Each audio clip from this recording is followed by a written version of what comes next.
Hello and welcome back to the Final Whistle podcast. This week we've got a very different episode for you. This week we are giving you a best of our Final Whistle interviews. This episode contains our chats with Grimsby goalkeeper James McEwen, Sky Sports presenter Tom White, as well as former centre-backs Danny Collins and Matt Mills. So remember to drop a like on the video if you enjoy it and subscribe for more content, because we will be releasing part 2 soon. So make sure you put the alarm bell on so you are notified when the new video comes out. Hope you enjoy. Hello and welcome back to the Final Whistle podcast. This week we've got a very different episode for you. This week we are giving you a best of our Final Whistle interviews. This episode contains our chats with Grimsby. So when did you realise that you were going to become a footballer? I'm not sure I realised yet, to be honest. I don't know, I was playing outfield. I was a striker. I was at Coventry when I was about 11, and I asked if I could play in goal, but they said I could, but I'd have to almost have a trial again, and I was rubbish. So they let me go. Then a couple of years just playing local football, and then got picked up by Walsall at 14, 15. So probably quite late, really, in terms of moving into goalkeeping. And then even then, I wouldn't say it's probably until I remember when I got told I was going to get my YT. I think that was probably the time that I thought I've got half a chance here. But I say it's strange now. I'm older. When I look back and I think, Jesus, that wasn't even the hard bit at the time. It feels like that's the hardest bit, getting that first contract in professional football. But then I try and tell the young lads here, it's probably your first year as a pro footballer that's the hardest, because especially at our level, I think people, you're expected to be able to be ready for the first team. We haven't got like an under-23 squad where you can carry loads of players and you can give them a 3-4 year contract to let them develop physically and all that sort of thing. So I think the first few years in the game are actually the hardest, and then once you can build up a bit of a reputation and get games behind you, it becomes a bit easier. So I wouldn't say it's probably until I was about 21, 22 that I thought, I've got half a chance maybe of making a job out of this. And I'm literally trying to cling on to that now I'm 30. So Dean Henderson arrived at Grimsby for a bit. Did he? How was it working with him? Because he could potentially be England's new number 1 choice goalie now. Yeah, it's top of my CV that I kept him out of the team, and I'm sticking to it. It's staying on top of my CV. That. Listen, he came. I've never come across anyone with so much self-belief and confidence. But the one thing I would say, and I think everyone would say the same thing about him, he backs it up. He definitely. I wish I had half of his confidence, because it's unbelievable. And maybe that's what's going to take him there, because I think he's probably realistically he's going to play for England at some point, definitely. And he's done really well. I think he's made good career choices. He's gone to good clubs at the right times. And it was strange because, I was obviously been here a while. I was number 1. He came in. He didn't play for 4 or 5 months. Changed managers and he still didn't play. And I think his loan had 6 days left. And then the manager played him. And he done really well. And I'd known for 4 or 5 months that how good he was. And it was probably the most pressure I'd been under in my career. And it's strange, and whether he'd say it or not, because he's, like I say, he's the most confident lad going. I think we probably learned a lot from each other. Even me as an older goalie and him as a younger goalie. The one thing I think I've always had, and the one thing I always try and go back to is, I'm not the best goalie in the world. I'm many flaws, but I always think the one thing I can control is working hard. I think I can always try and work harder than everybody else, and he had the same work ethic. I think I work quite hard on the training ground, try and work hard off the pitch, and he was exactly the same. And I think that's if you coupled with the natural ability he's got, that's probably what's going to take him all the way. So he's earned it. He's earned it by, like I say, working hard. And I think that as a goalkeeper, because when it does go wrong, and it will go wrong, you have to be able to get back on the training ground and work hard. It just doesn't come naturally. So he's earned what he's hopefully going to get.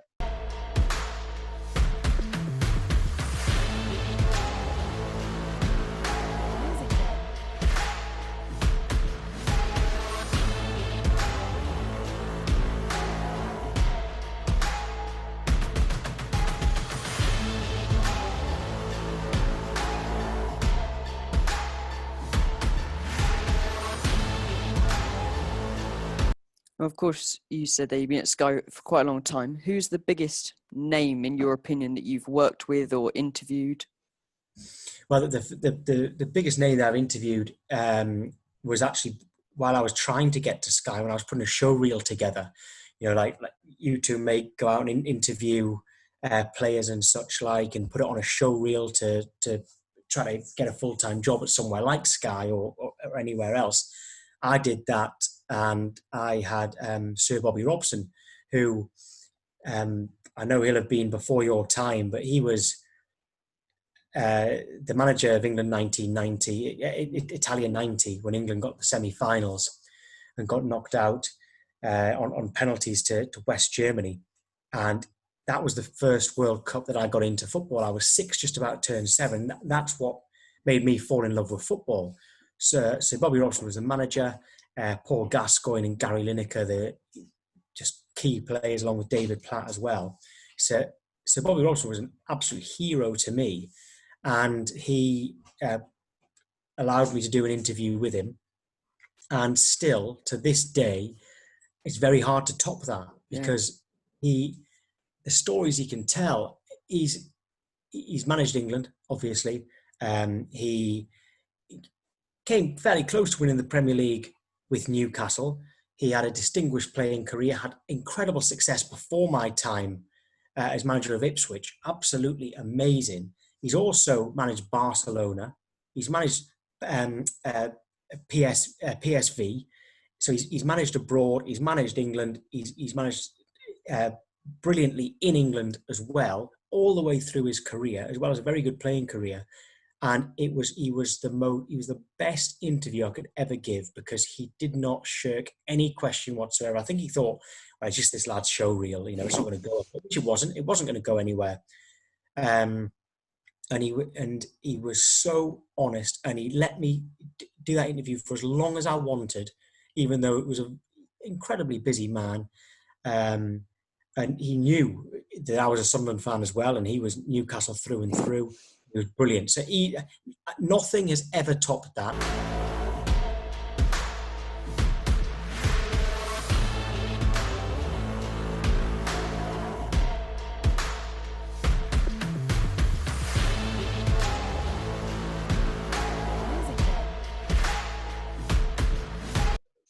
Obviously, when you were at Forest, I think you were there one of the seasons when we just stayed up under Warburton. What was that like, the whole season's experience? It was a difficult year. That was my second year, and I thought the first year went really well. Obviously, I was like top goal scorer at Christmas, and we had a decent squad. We had a few injuries and lost a couple of players, but we had a good core. We had a decent manager, Dougie Freeman.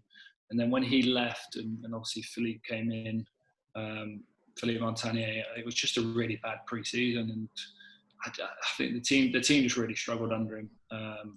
He was a bit clueless, to be honest, and we put ourselves in a bad position. And then obviously Mark had to come in, and we stayed up kind of on the last day. So not really where you want to be seeing Forest, and certainly not where I wanted to be spending my season at the bottom of the league. Now in FIFA 20, I don't know whether you're aware, you have 2-star skill moves as your rating. But there is a video I found on YouTube a few days ago from your time at Bolton. It showed you produce a very cheeky back heel pass. So do you think that you deserve some more skill move stars, or will you take 2? Depending on what my defensive capabilities are, I don't think 2 is too bad, is it, for a centre back? No. I did used to do a bit in training, and a few flicks and tricks come out in games, but I think the priority was always. And I know the clip you're alluding to, because Mahrez tried to close me down and I chopped it inside, didn't I? I've seen it myself, but few and far between. I think the tricks keep them to the flat play.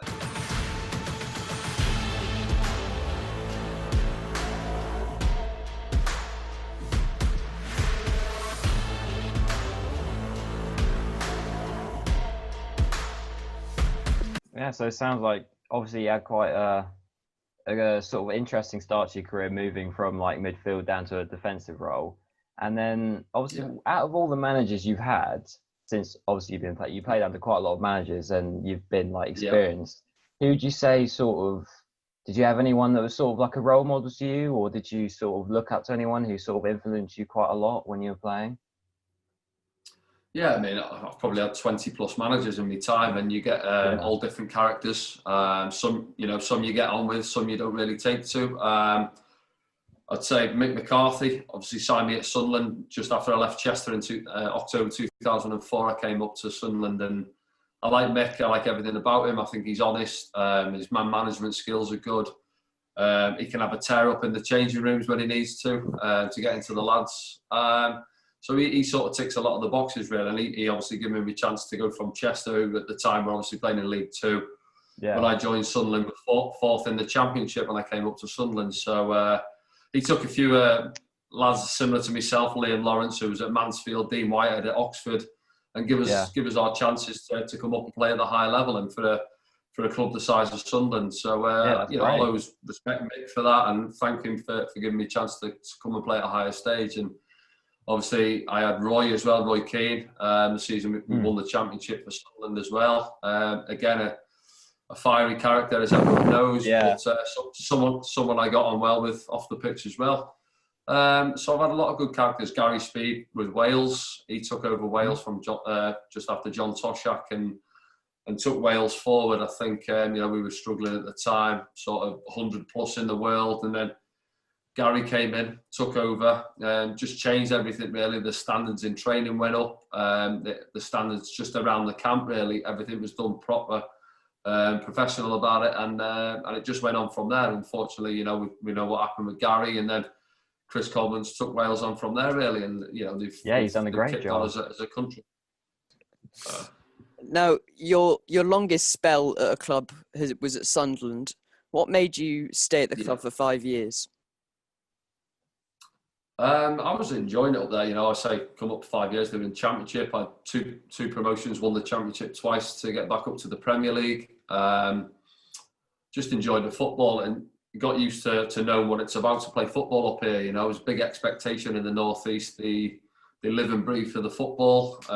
Monday to Friday, you go out around the city centres of Newcastle, Sunderland. They've all got the shirts on. They just love football, and you grow accustomed to seeing what it's like for these people and what football means to them as a city. I don't know if you've seen the Netflix documentary Sunderland Till I Die, and you get a good taste of what it's like and what it means to the people of Sunderland. And I just loved my time up here. I was obviously just going into my 6th season, but then I left to join Stoke in 2009. My wife's from the North East. I met her not long after I came up here, so obviously I'm back living up in the North East now. And I enjoy it, and I love the place.